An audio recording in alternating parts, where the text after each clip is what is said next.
시청자 여러분 안녕하셨습니까? 주님과 함께 5분 묵상의 시간을 갖겠습니다. 오늘은 역대하 10장 말씀을 묵상합니다.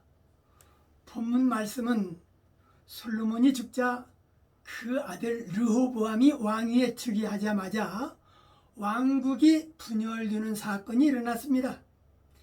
여로보암을 필두로 한 온 이스라엘 백성이 노역을 경감시켜 줄 것을 요구했으나 르호보암이 거부하자 온 이스라엘이 반역을 꾀하였고 르호보암은 유다 지역의 왕으로 통치하였을 뿐이었습니다.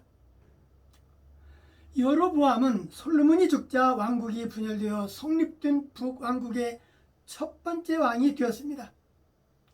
열 지파의 반란과 왕국의 분열은 하나님께서 솔로몬 왕가의 우상 숭배를 징계하려는 섭리였습니다. 역대기 기자는 여로보암이 왕이 되자 그도 역시 불법적으로 산당을 세워 정치, 종교적 독립을 모색함으로써 북왕조가 언약의 백성으로서 그 진정한 모습을 상실하게 되었다고 비난합니다. 왕국의 분열은 너무나 어이없게 르호보암의 판단이 지혜롭지 못한 데서 일어난 사건입니다. 본문에서 백성이 왕에게 앞으로 정치를 어떻게 할 것인가를 물었을 때 왕은 먼저 솔로몬 왕과 함께했던 노인들에게 자문을 들었는데 백성에게 선하고 후덕하게 대하면 저희가 영영이 왕의 종이 될 것이라 했는데 덕망을 쌓으라고 그렇게 충고를 했습니다마는 르호보암은 듣지를 않았습니다.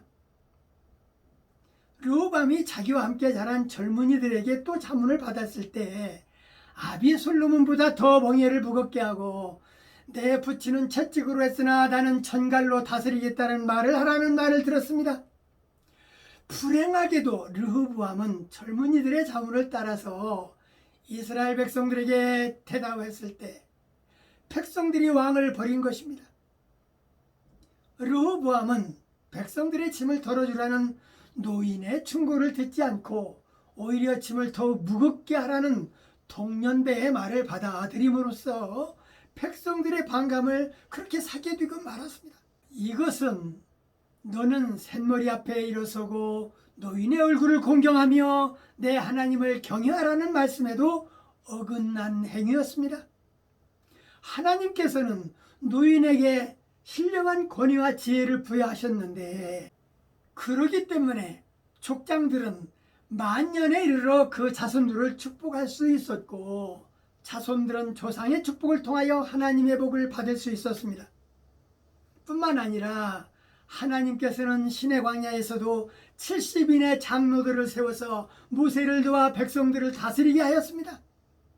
우리는 노인에 대한 공경심이 무너져가는 세대 속에서 지금 살고 있습니다.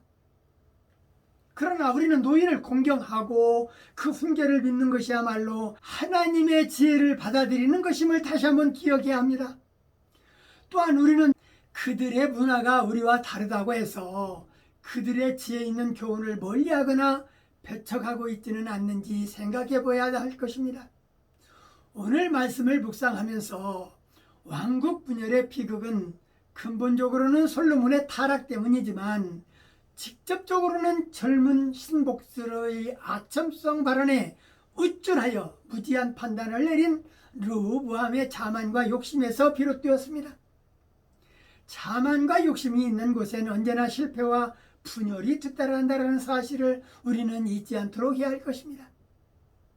하나님은 솔로몬의 아들이 선과 악을 분별할 줄 모르게 한 것이 아니라 궁극적으로는 솔로몬의 신하 느바데 아들 여로보암에게 한 말, 여호와의 말씀이 내가 이 나라를 솔로몬의 손에서 찢어 10지파를 주겠다고 하셨던 예언의 말씀을 응하기 하기 위하여 르호보암을 악하게 했다는 것입니다.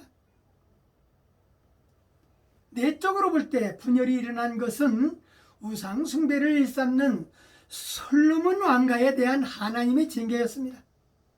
하나님은 약속을 시건치 않으시는 분이심을 다시 한번 확인할 수 있습니다. 지도자의 덕망은 백성에게 덕을 쌓을 줄 알아야 하고 민족을 사랑할 줄 알아야 하고 악한 마음으로 지도자가 될 수는 없다는 것입니다. 덕을 쌓는다라는 것은 어려운 과정일 것입니다. 예수님의 사랑을 실천에 옮기는 일이 덕을 쌓는 일이라는 것을 우리는 잊지 않도록 해야 할 것입니다. 오늘 말씀 여기까지입니다. 시청해 주셔서 대단히 감사합니다. 내일 다시 뵙겠습니다. 안녕히 계십시오.